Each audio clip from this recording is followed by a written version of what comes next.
Hi, it's Stewart Fraser, PGA Professional at Sneinton Golf, and today I've got a driver review that I've been looking forward to for quite some time. It's the SIM2.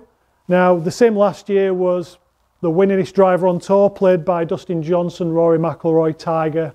This year, Tommy Fleetwood's joined the team as well, so it'll be interesting to see whether this driver keeps pushing boundaries, whether the new technology they've put in this golf club actually makes a difference to performance from previous years, but also as well, what differences this makes to the average golfer. Again, we've got 3 different models, all claim to do very different things. So I'm going to hit some shots with these today. I'm going to put them through the paces and test these thoroughly, and we're going to find out exactly what benefits, features and benefits these clubs have to the average club golfer.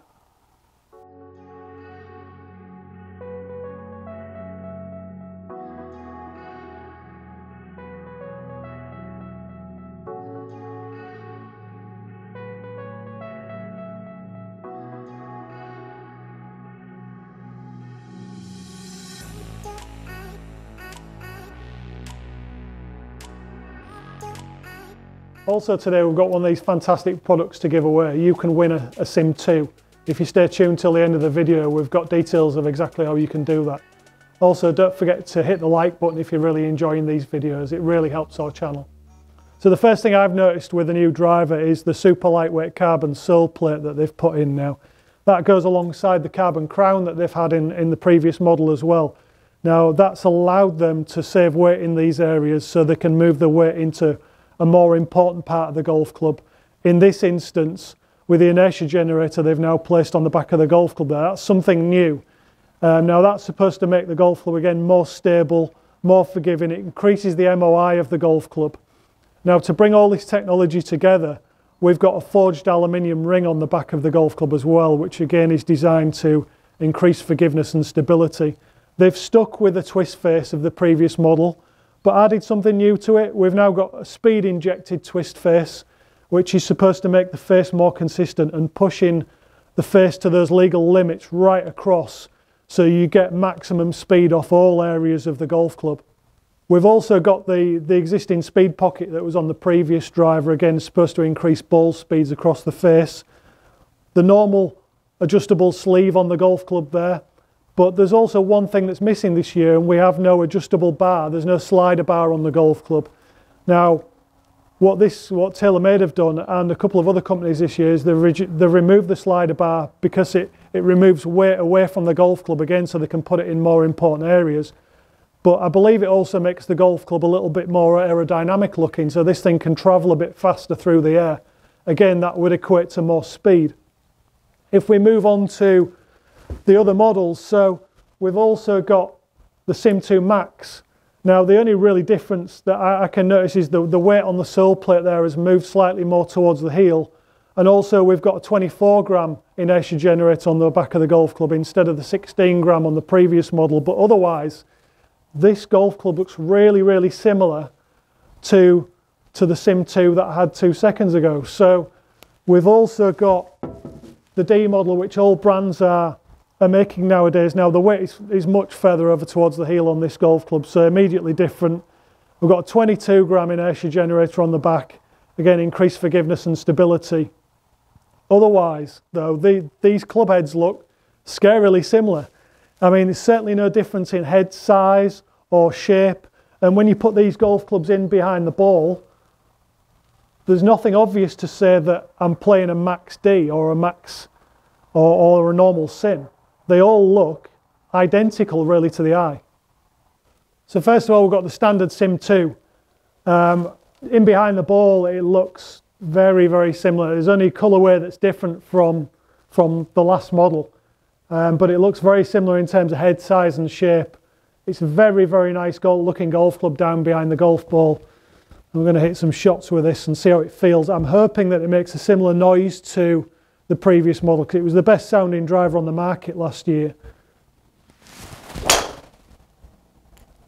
Yeah, it still feels and sounds brilliant. It sounds fantastic. A nice dull thud when you hit the golf ball. There's no tinniness, there's no hollow sort of sound to the golf club whatsoever. I much prefer that to the noise of let's say the Ping, for example, which sounds hollow. It's very, very loud driver.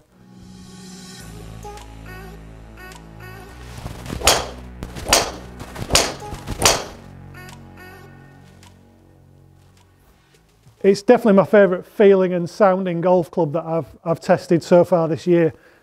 I've got a few strikes towards the toe of the golf club and one lower down, and everything's flown really straight. I've got a similar sort of ball flight distance with each shot I've hit.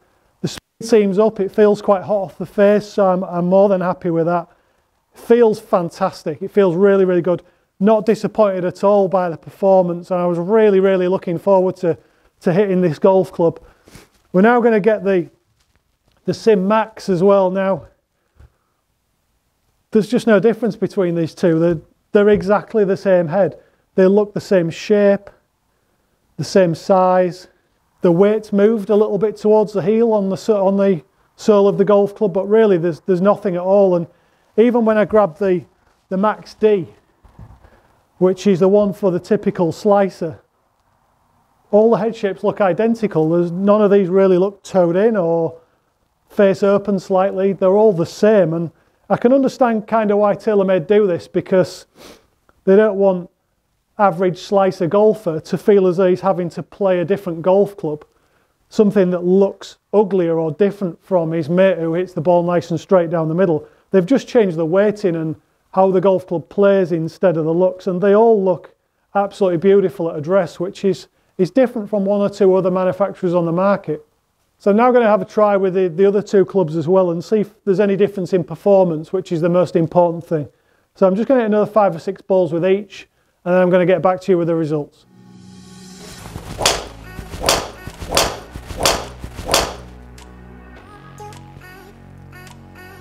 So the results.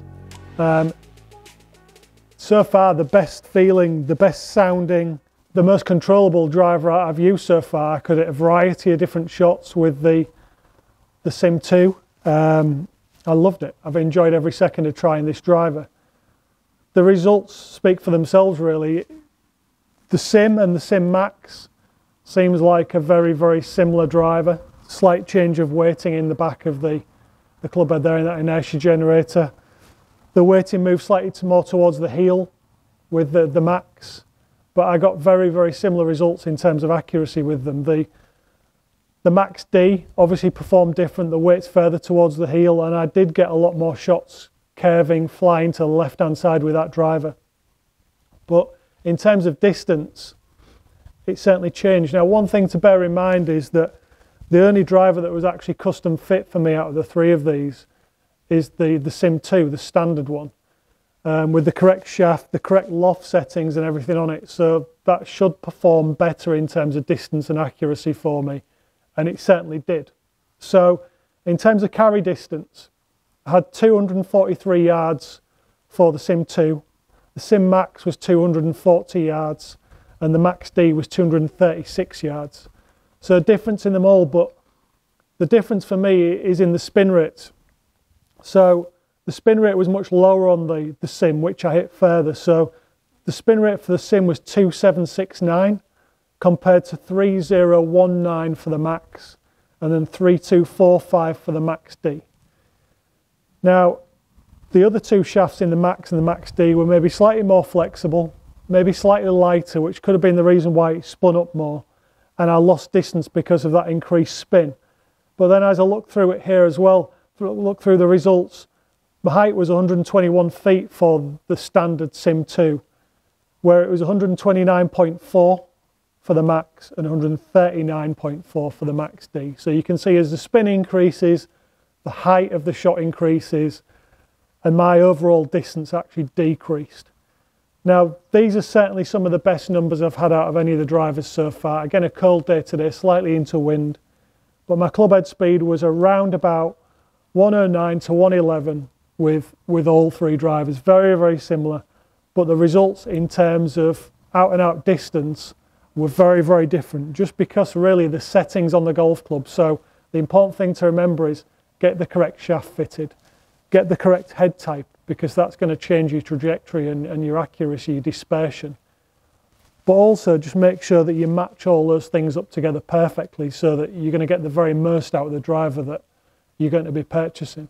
So here's your chance to win one of these fantastic custom fit TaylorMade SIM2 drivers. All you've got to do is like this video, comment in the box below as to which driver you think would suit you best, and also subscribe to our channel. Good luck and keep an eye out for more great competitions coming soon. So the new family of SIM2 drivers are fantastic. I've not been as much surprised by it because I kind of expected it. There was a lot of anticipation for this driver. I expected this driver to perform well and keep up TaylorMade's typically high standards that they have done with last year's model. The SIM2 itself, for me, performed the best, but this is the club that again should suit me the most. The Max D definitely caused the ball to fly a little more right to left. It's going to help the golfer that hits the ball out to the right hand side, definitely change the shape of shot altogether. The one I'm not sure about is this Sim Max. It's the same head shape. There's a little bit of difference in weighting, positioning, but it virtually caused the same trajectory, the same shot type. They say they've made the normal SIM2 more forgiving this year. Has that made the Sim Max obsolete? I don't quite know what that is aimed at because it doesn't feel any different from the standard SIM2. They're really, really similar.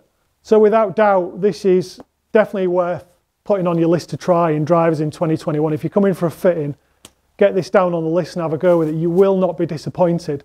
But it's really important, as we've seen with me trying these 3 golf clubs, that you get correctly custom fitted for the correct options, because otherwise you're going to lose distance and you're not going to be able to dial in that trajectory exactly how you want it. Thanks for watching this video again. I've really enjoyed making it.